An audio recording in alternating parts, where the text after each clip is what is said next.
Praise the Lord. ఆశ్చర్యకరుడును మహోన్నతుడునైన యేసుక్రీస్తు ప్రభువారి శక్తివంతమైన నామమునకు స్తోత్రము కలుగునుగాక. ఆమేన్. ప్రభువునందు ప్రియులారా, ఈ దినము డిసెంబర్ 16 సోమవారపు ఉదయకాలము వేళ దేవుని వాక్యము వింటున్న మీ అందరికీ దైవజనునిగా నా హృదయపూర్వకమైన శుభములు.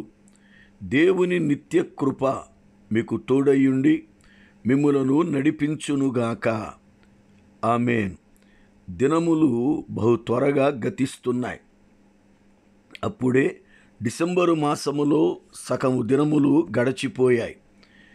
ఎన్నో ఆత్మీయ సత్యాలు కీర్తన గ్రంథము నుండి ప్రతిదినం ప్రభువు మనకు నేర్పుతూ ఉన్నాడు. ఆయన మాటలు వింటూ మన ఆత్మీయ జీవితాన్ని కట్టుకోవడానికి సిద్ధపడదాం. డిసెంబరు మాసం అనగానే అనేక కుటుంబాలలో సంతోషం, అనేక మంది జీవితాలలో ఆనందం ఉండాలి అని కోరుకుంటారు. నిజమే. కానీ మనము గడచిన దినాలను ఒక్కసారి నెమరవేసుకుంటే అన్ని మాసములలో కన్నా దుఃఖకరమైన మాసం డిసెంబరు మాసమే.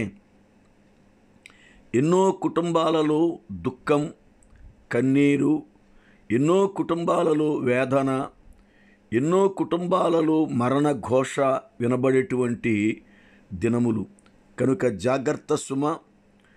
అనేక మంది దుఃఖములో ఉండి క్రిస్మస్ ఆరాధనలకు వెళ్ళడానికి సంతోషముగా సిద్ధపడి కూడా వెళ్ళలేక ఆ ఆనందాన్ని పోగొట్టుకొని వాళ్ళ జీవితాలలో ఎంతగానో కృంగిపోయిన బిడ్డలు ఉన్నారు.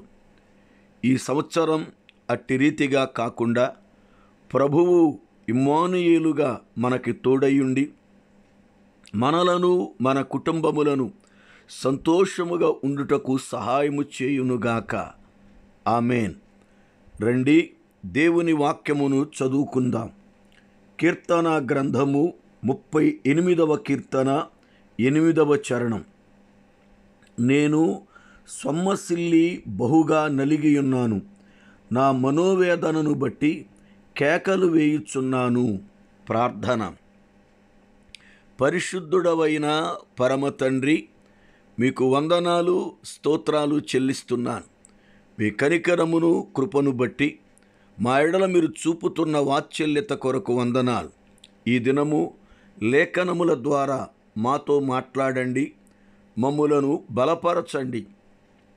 వాక్యం వింటున్న ప్రతి బిడ్డకు, వారి కుటుంబాలకు క్షేమాన్నివ్వండి. ఆత్మీయతలో వృద్ధిల్లునట్లుగా కృపతోడుగా ఉంచండి. అపవాది క్రియలు లయపరచండి. బిడలను జ్ఞాపకం చేసుకుని వర్ధిల్ల చేయండి. యేసునామమున ప్రార్థిస్తున్నాను పరమ తండ్రి. ఆమేన్. ప్రభువునందు ప్రియులారా, కీర్తనాకారుడైన దావీదు నేను సొమ్మసిల్లి బహుగా నలిగియున్నాను, నా మనోవేదనను బట్టి కేకలు వేయుచున్నాను అన్నాడు. అంటే దావీదు భక్తునికి మనోవేదన అనేది ఉంది. వేదన వేరు, మనోవేదన వేరు. వేదన అనేది బాహ్యముగా ఉండేది, మనోవేదన ఉండేది అంతరంగముగా మనసులో పుట్టేటువంటి బాధ. వేదన అంటే బాధ. ఉదాహరణకు, ఒక ముళ్ళు దిగింది అంటే అది వేదన, బాధ. అది శరీర సంబంధమైనది. కానీ ఎవరైనా ఒక వ్యక్తి ముళ్ళు వలె ఒక మాటతో మనల్ని గాయపరిస్తే ఆ మాటను బట్టి మనము కలత చెందేది మనోవేదన. దావీదు జీవితంలో నేను సొమ్మసిల్లిపోయి నలిగియున్నాను అన్నాడు. ఎందుకు సొమ్మసిల్లాడు? దాహమేసినప్పుడు మనుష్యుడు నడచి నడచి నడచి ఆ దాహముతో సొమ్మసిల్లిపోతాడు. దావీదు జీవితములో కూడా కొన్ని పర్యాయాలు యుద్ధము జరిగినప్పుడు సొమ్మసిల్లిపోయిన అనుభవాలు మనం వాక్య గ్రంథములో చూస్తాం. దావీదు సొమ్మసిల్లిపోయిన సందర్భములో తన మేనల్లుడైన అబీషయి ఆనుకున్నట్లుగా సమూయేలు 2వ గ్రంథములో మనము ఆ విషయాలను చూస్తాం. అలాగునే దావీదు జీవితములో తన యొక్క యాత్రా మార్గములో ఎన్నో మజిలీలు తాను ఎరుగును. తన అనుభవములో కుటుంబములో వచ్చిన శోధనలే గాని, బయట వచ్చిన శత్రువుల యొక్క శోధనలే గాని ఎన్నో అనుభవాలు దావీదు అనుభవించాడు. అయితే మన జీవితములో కూడా సొమ్మసిల్లిన అనుభవాలు లేకపోలేదు. మన ఆత్మీయ ప్రయాణములో కుటుంబ పరిస్థితులను బట్టి, మన శరీర పరిస్థితులను బట్టి, మన ఉద్యోగ పరిస్థితులను బట్టి, పిల్లలను బట్టి ఎన్నో పరిస్థితులలో సొమ్మసిల్లిపోయిన అనుభవాలు మనకున్నాయి. దేవుని లేఖనములో సొమ్మసిల్లు వారికి బలమిచ్చువాడు ఆయనే అని కీర్తనాకారుడు సెలవిచ్చాడు. మనం విశ్వసిస్తూ ఆరాధిస్తున్న ప్రభు సొమ్మసిల్లిన వారికి బలమునిచ్చేవాడు. హాగరు తన కుమారుణ్ణి ఎత్తుకొని అరణ్యములోకి వెళ్ళిపోయినప్పుడు నీళ్లు లేక ఆ బిడ్డ అలసిపోయి ఏడుస్తూ ఉంటే ఆ బిడ్డను ఒక పొద కింద పండుకోబెట్టి వింటి వేత దూరము వెళ్ళి ఆ తల్లి ఏడుస్తూ ఉన్నప్పుడు ప్రభువు ఆమెతో మాట్లాడి బలపరిచాడు. హాగరు నీకేమొచ్చింది అని ఆయన మాట్లాడిన మాటలు ఆమె జీవితములో ఎంతగానో బలాన్ని అనుగ్రహించాయి.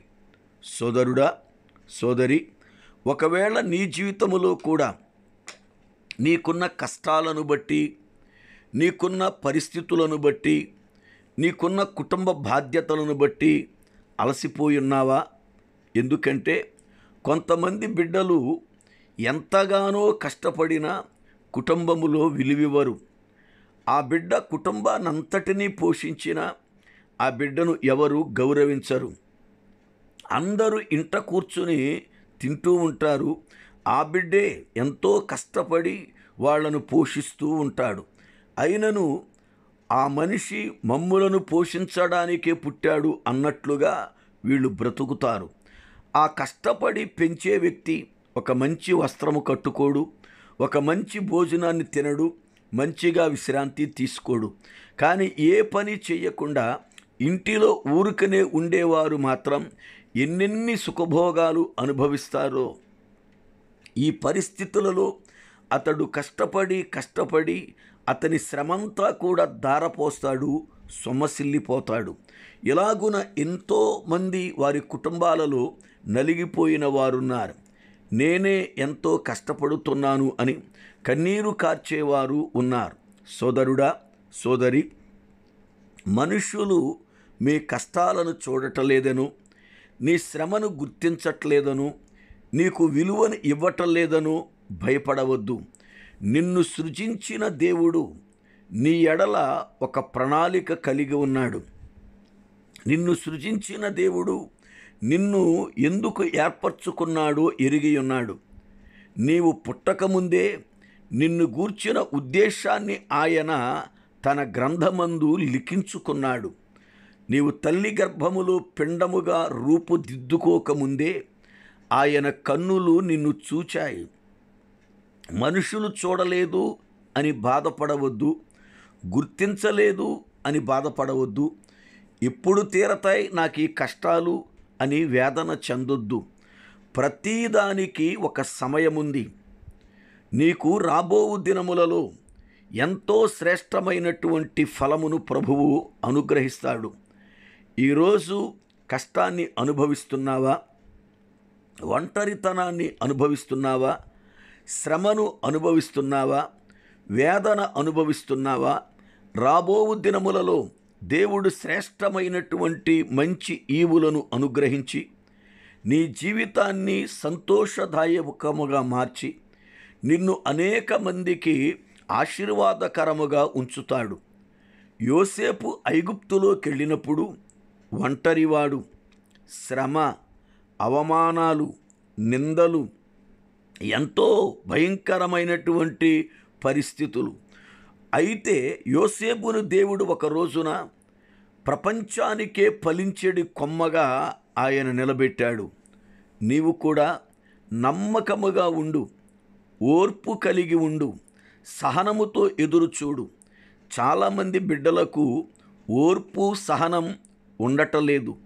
చిన్న విషయానికి కూడా కోపగించుకొని అలిగి అర్థము లేని ఆవేశములో వాళ్ళ యొక్క సంతోషాన్ని, వాళ్ళ యొక్క శ్రమను వాళ్ళే పాడు చేసుకుంటున్నారు.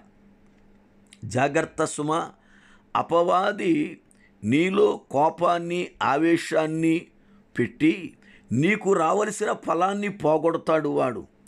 దేవుని పిల్లలుగా ఓర్పు కలిగి ఉండడం అనేది నేర్చుకోవాలి. సహనముతో కనిపెట్టాలి. ప్రభువు ఇచ్చే వరకు దాని కొరకై ఎదురు చూడాలి. ప్రతిదానికి దేవుడు ఒక సమయాన్ని నిర్ణయించాడు. నీవనుకున్నది అయిపోవాలి. నేను ఇలా అనుకున్నాను, ఇలా జరగలేదు అనుకోవద్దు. ఇలా జరగలేదు అంటే అది దేవుని చిత్తం. ప్రభువు ఎందుకో ఇదిగో ఈ విషయాన్ని ఇలా జరిగించాడు అని విశ్వసించు. రాబోవు దినములలో ఆశ్చర్యకరమైన, అద్భుతమైన ఆశీర్వాదముతో ప్రభువు నిన్ను నింపుతాడు. నీవే అనేక మంది సంతోషానికి కారణమవుతావు. సొమ్మసిల్లిన నిన్ను ఆయన లేవనెత్తుతాడు. నీ మనోవేదనను తొలగించి నీ నోటి నిండా నవ్వును ఉంచి నీ అంతరంగము ప్రభువుని ఆరాధించే స్థలముగా మారుస్తాడు. కృంగిపోయిన వారిని లేవనెత్తువాడు ఆయనే. బలహీనులను బలపరుచువాడు ఆయనే. సొమ్మసిల్లిన వారిని ఆయన విడిచిపెట్టువాడు కాడు. దేవుని కృపతో నిత్యము నడిపించువాడు. అట్టి కృప మనకి తోడయ్యుండునుగాక. ఆమెన్. ప్రార్థన. పరిశుద్ధుడా, పరమ తండ్రి, మీ కొందనాలు, స్తోత్రాలు. ఈ దినం వాక్యము విన్న ప్రతి బిడ్డ హృదయాలను బలపరచండి. చక్కని ఆనంద సంతోషములు వారికి, వారి కుటుంబాలకు అనుగ్రహించండి. నిండైన మీ దీవెన వారికి కుమ్మరించి వారిని బలపరచండి. యేసు నామమున ప్రార్థిస్తున్నాను పరమ తండ్రి. ఆమెన్. మన పరమ తండ్రి అయిన దేవుని ప్రేమ, ఆయన కుమారుడును మన రక్షకుడునైన ప్రభువారి శ్రేష్టమైన కృప, పరిశుద్ధాత్మ దేవుని యొక్క అన్యోన్య సహవాసము, ఆయన సన్నిధి సదాకాలం మనకు తోడయ్యుండి నడిపించునుగాక. ఆమెన్.